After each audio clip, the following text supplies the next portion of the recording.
Formula 1 returns to Austin, Texas for round 2 of the 2021 season.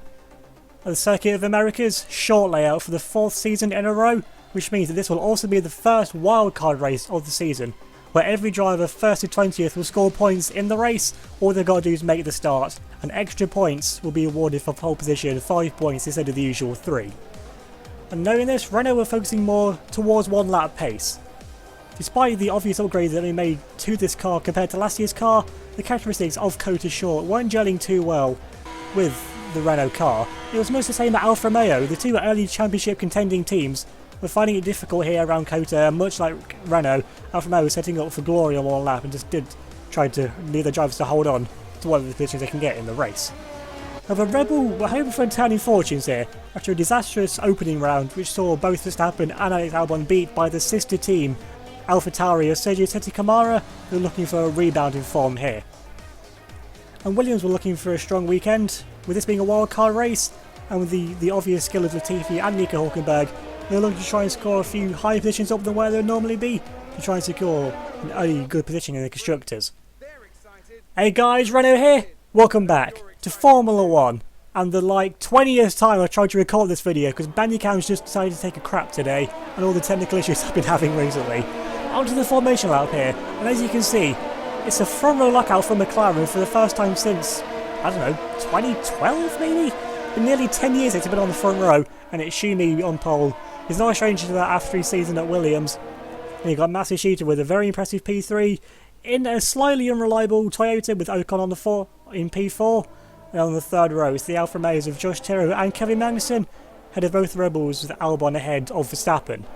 Then comes Sergio Camara, the driver 3rd place in the driver's standings, with Lewis Hamilton completing the top 10. Fernando Alonso out in Q2 starts from 11th, ahead of the lead Mercedes of George Russell. Then come Pierre Gasly ahead of the lead Williams and Nico Hülkenberg, ahead of Sergio Perez, last driver out in Q2. And Daniel Kvyat out in Q1, ahead of both of the Ferraris, and then the 2 Canadians of Lance Stroll and Nicolas Latifi to round up the grid for this short circuit. In terms of distance, in terms of lap time and overall race distance, that's still going to be the same amount of time. Now, lining up on the grid in P5, it's okay. I mean, we've gone for glory on the qualifying setup, and we're still only in P5, which is where we should normally be roundabouts anyway, so this is going to be a bit of a struggle for me in K-Mag this afternoon, but we've got to do the best we can to hold on to the position. We're ahead of Alonso, who looks to be the early title rival along with ourselves, and beating Alonso is the main focus right now.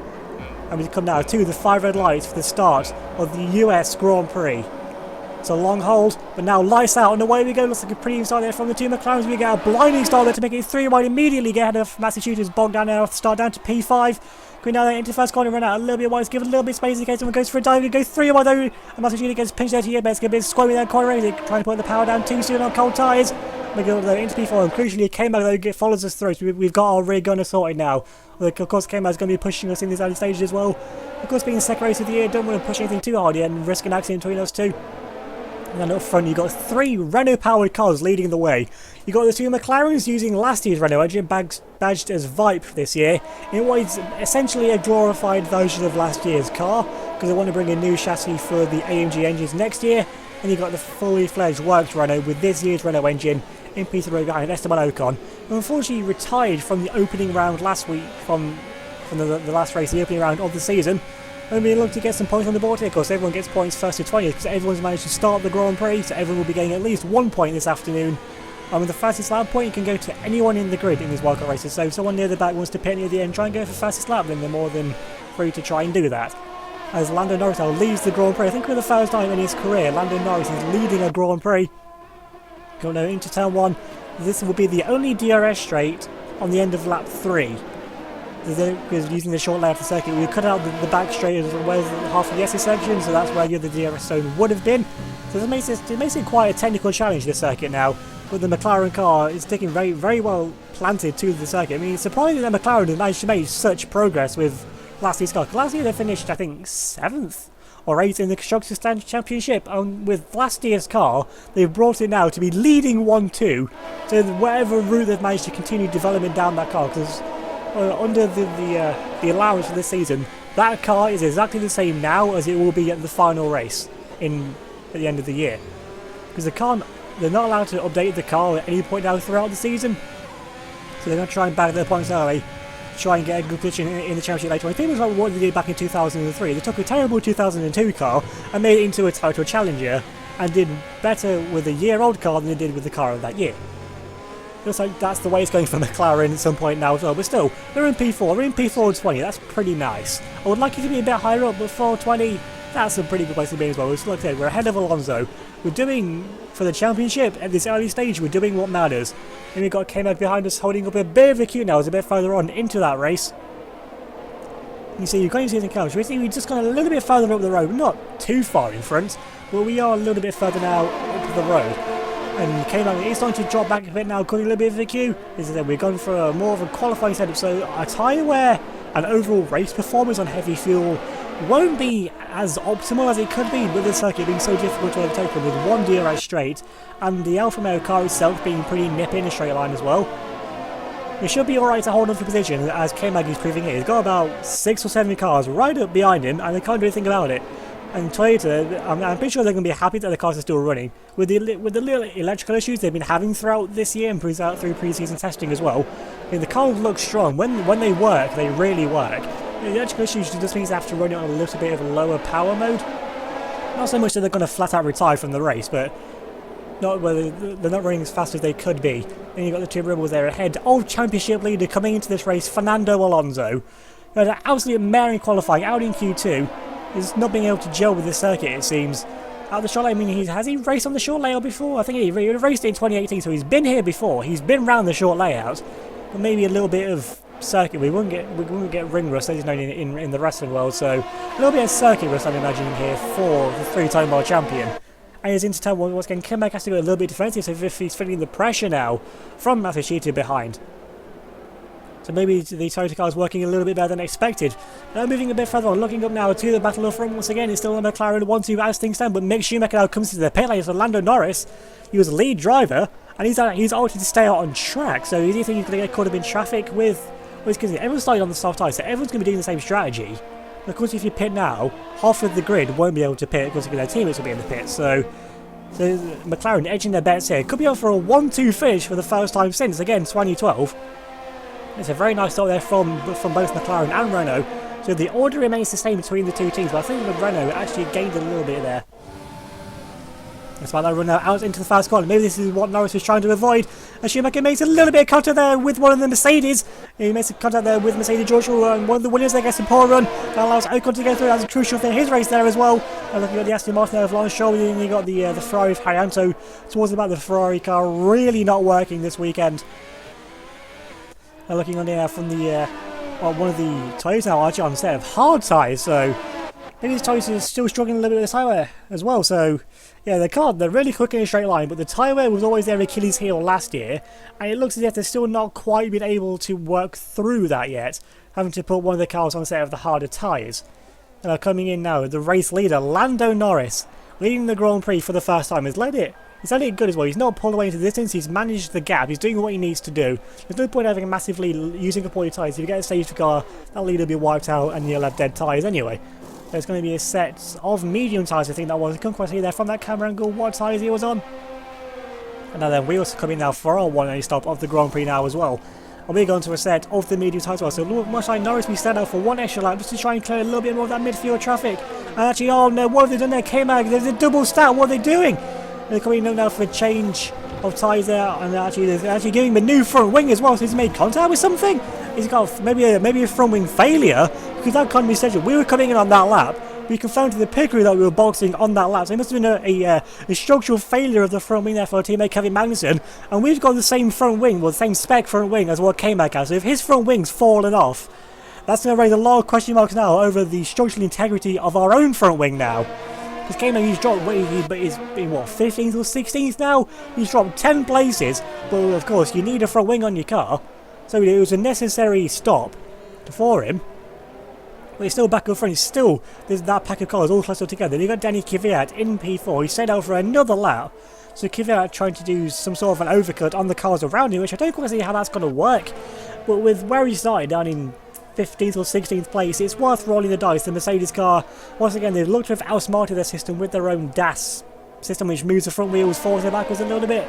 So it in effect warms up the tyres better. But if they can't get an understanding of it, then yeah, they've played themselves once again. They're sticking with it though. There's going to be a set of the medium tyres there for the Russian, but he gets held up in the pits for the Ferrari coming in just in front of him, which might let the Aston Martin jumping out in the pits. We'll see where that pink car comes out. We'll see behind, so has he come out in front? And no, just.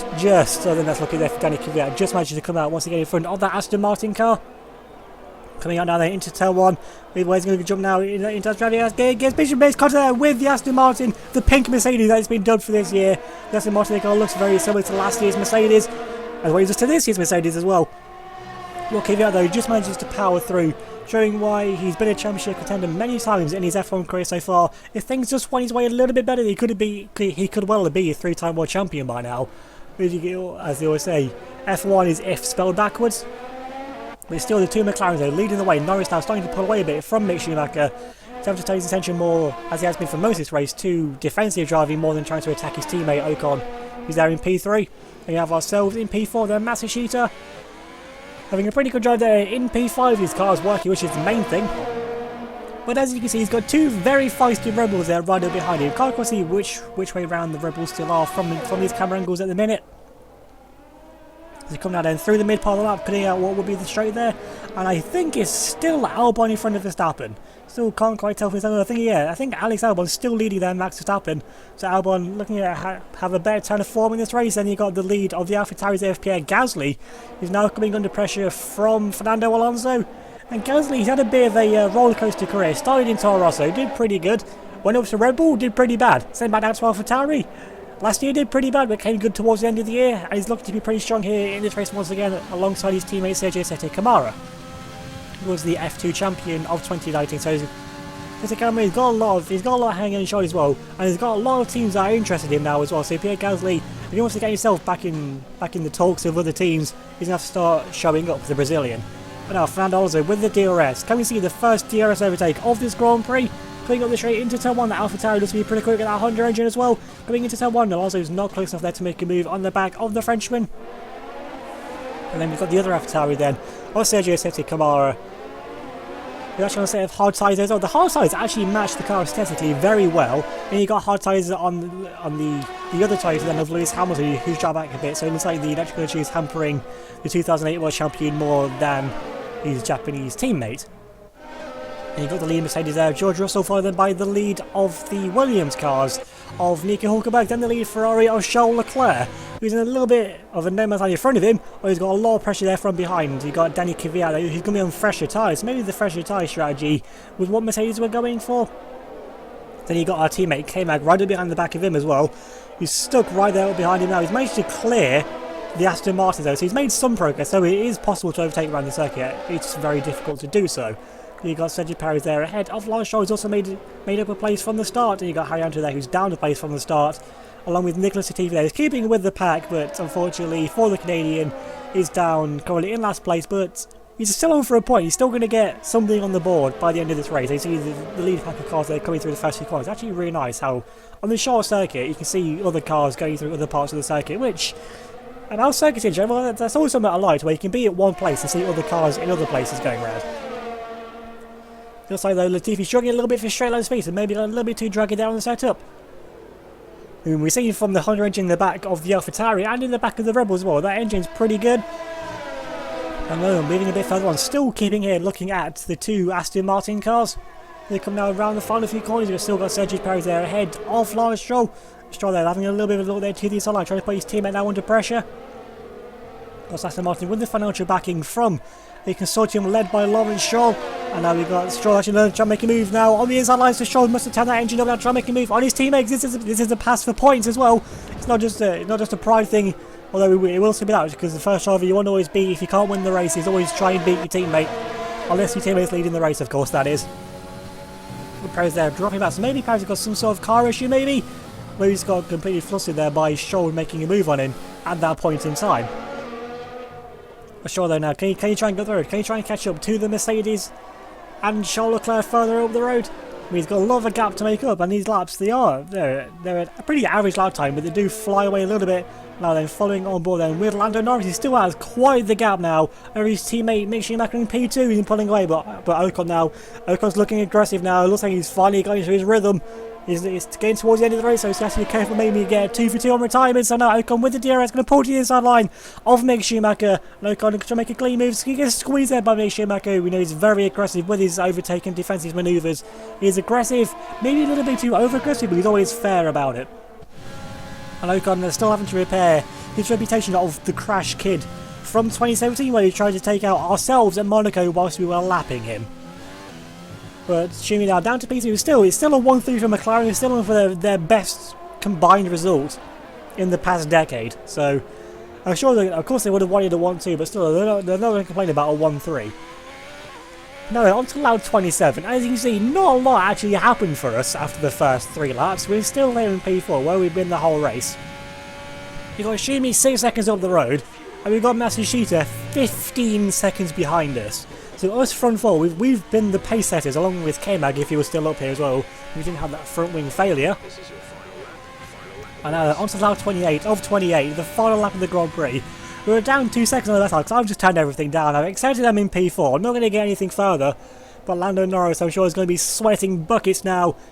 He's got half a sector to go, and he's still leading the Grand Prix till the lead at the start. He's led from start up to now. He pitted later as well, so he's led all of the Grand Prix, bar like the first 10 metres of it. But Norris now coming through the middle sector. You've got Ocon though, he's pulled away from Mick Schumacher, so Ocon looks like he's managed to get into a rhythm now with the RS37 around the circuit, but it came probably about 20 laps too late if he was to try and do anything about catching up to the Brit, to the rather famous Twitch streamer Lando Norris. You might have heard of him being part of Quadrant. And now around the second to last corner, he keeps it on the circuit, keeps it inbounds. Now then you got Ocon really is actually catching in the background, but it's too little too late as Lando Norris coming on down to the finish line, and Lando Norris wins his first ever Grand Prix. The Brit is now a Grand Prix winner. Fuck yeah, boy! Ah, yes! Well, I don't know, I don't want to celebrate too much here, but... Exactly, let's wait for it to be confirmed, but yes, mate, what a drive, what a race. What scenario switch? Scenario 1, please. Scenario 1. And recharge off. Oh, fuck. Oh, I'm so out of breath. Mate, aren't we Oh, all? man. Fuck, I had to go for him.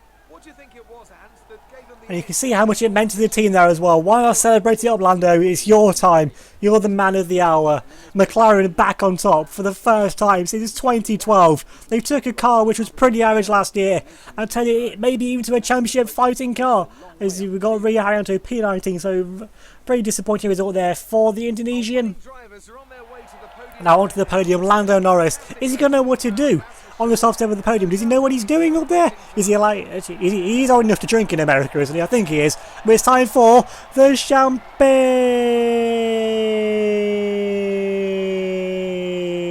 And all three of them have had that champagne today. Ocon with a really good recovery. McLaren back on top for the first time in nearly a decade.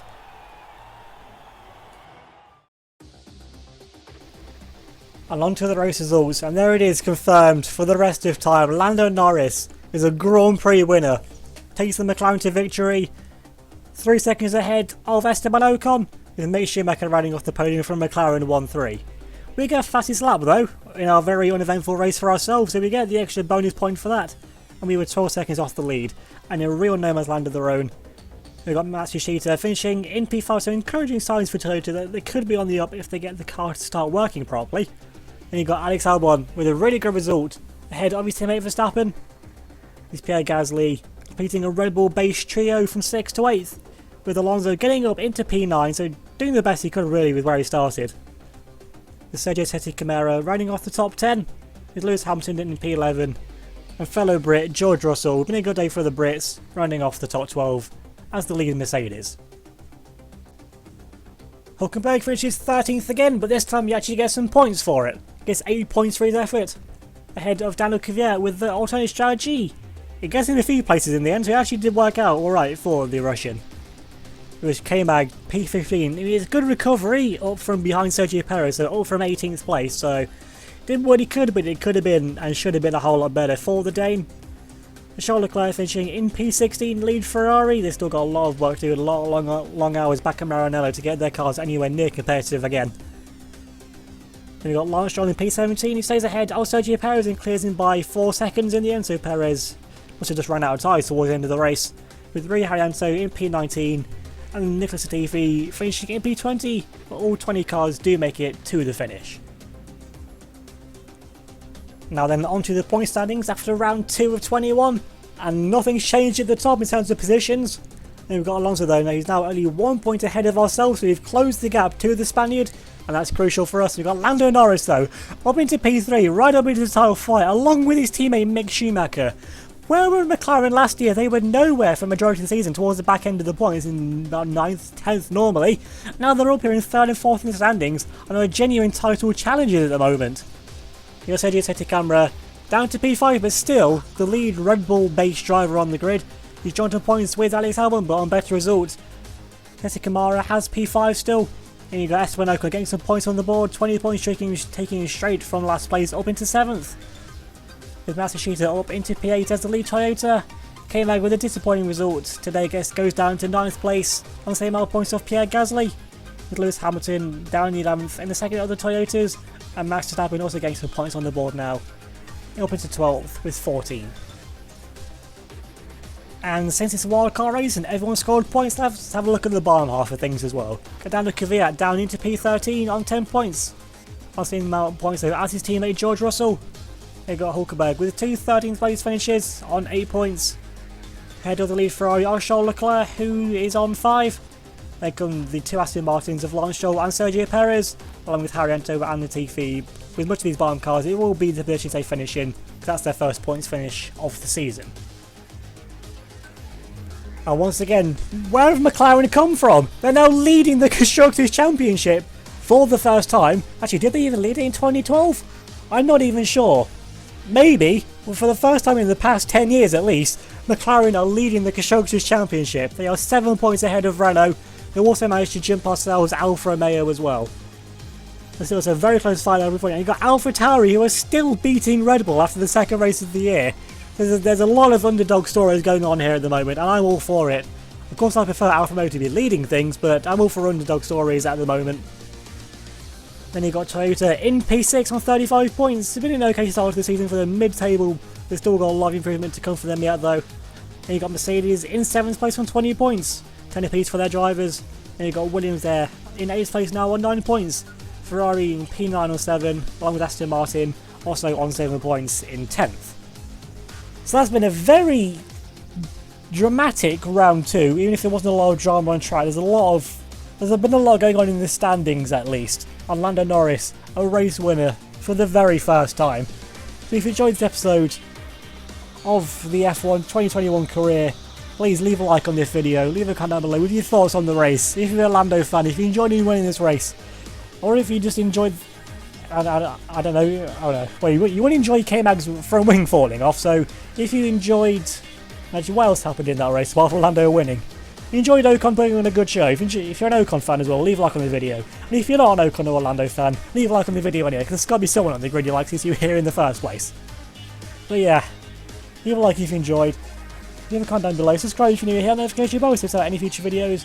You can follow on Twitter and Instagram, that would be much appreciated. I'll link it in the description down below, along with a link to the wiki here for the season, which is basically fandom Wikipedia. I'm sure you all know what that is, so I appreciate it if you're going to give that a read. I edit it myself after each race, and it takes a lot of work. It's about 70, nearly 80 pages, so it's a lot of work. And also, there's also a link to the driver of the day, which is probably going to be won by Lando Norris anyway, but still, go and vote for Lando on that. So thanks for watching, and I'll see you all next time.